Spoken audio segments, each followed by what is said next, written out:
Have you ever wondered where you will spend the final chapter of your life? Not next year, not 5 years from now, but the years when the children have built lives of their own, when old routines have changed, and when the home that once felt full suddenly feels very quiet.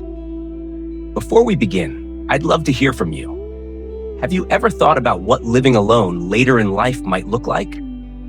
Share your thoughts in the comments below. And if you're new to After 60 Life Wisdom, don't forget to subscribe. Together, we're building a community where we can prepare for the future with wisdom, dignity, and confidence. Many people assume they already have a plan. Some say, I'll live with my children. Others believe, I'll move into a retirement community. And many simply hope they can stay in their current home forever. But life rarely unfolds exactly as we imagine. One of the greatest realities of aging is that many of us will eventually find ourselves living alone. The challenge isn't living alone itself. The real danger is becoming isolated, disconnected, and unprepared.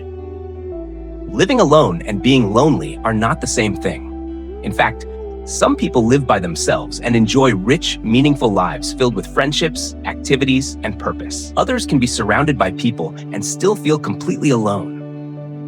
The question is not whether you'll live alone. The question is how you will live if you do. Let me share 3 stories that reveal an important lesson. The first is the story of Judith. After losing her husband, Judith longed for peace and independence. She chose a beautiful home far from the city, surrounded by nature and silence. At first, it felt wonderful. The air was fresh. The scenery was beautiful. She enjoyed the privacy and freedom. But gradually, the silence became something else. Days passed without meaningful conversation. Simple errands required long drives. When she experienced a health scare, help felt very far away. What once felt peaceful slowly became isolating. Eventually, Judith realized something important. Independence without connection can become a form of loneliness. She later said something unforgettable. Living alone is fine. Being left alone is not. Now consider David. After losing his wife, he chose the opposite path. He moved into an upscale assisted living community that promised safety, convenience, and comfort. Everything was provided for him. Meals were prepared. Housekeeping was handled. Medical assistance was available. At first, it seemed like the perfect solution. But after a while, David began to feel something was missing. His days became controlled by schedules. His choices became limited. The conversations around him rarely changed. He felt safe, but he no longer felt fully alive. One day, he asked a question that stayed with me. Am I living my life, or am I simply waiting for the end of it? Safety matters. But human beings need more than safety. We need purpose. We need relationships. We need reasons to wake up each morning excited about the day ahead. And that brings us to Susan. Susan also faced the challenge of rebuilding her life after loss. But instead of making a decision based on fear, she made one based on intention. She carefully chose a small apartment in a walkable neighborhood. The apartment itself wasn't luxurious. What made it valuable was what surrounded it: a nearby community center, a beautiful park, shops within walking distance, friendly neighbors, activities that encouraged connection. Every day, Susan had places to go and people to see. She attended classes. She joined community activities. She met friends for coffee.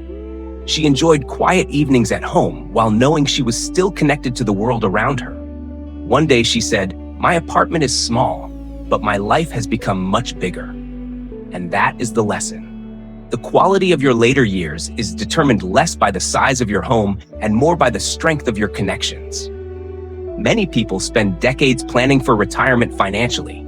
Far fewer plan for it socially. Yet relationships, community, and purpose may be just as important as savings accounts and investments. As we grow older, our environment begins to shape our daily experiences in powerful ways. A home should do more than provide shelter. It should make connection easy. It should encourage movement.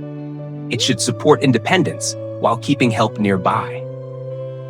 So what are some of the best living arrangements for aging well? The first is a modest apartment located near an active senior or community center, not because the apartment itself is special, but because community is special. The opportunity to participate in classes, meet friends, enjoy activities, and stay engaged creates a powerful defense against loneliness. The second is a home located near a safe, walkable park. Daily walking remains one of the most effective habits for maintaining physical and emotional health. Walking connects us with nature. It connects us with neighbors. It reminds us that we are still part of the world around us. Even brief daily interactions can have a profound impact on well-being. The third option may surprise you. Living near your adult children, but not necessarily with them. Close enough to support one another. Close enough for emergencies, yet far enough to maintain independence and healthy boundaries. Many families discover that a little distance actually strengthens relationships. It allows everyone to preserve their freedom while remaining connected.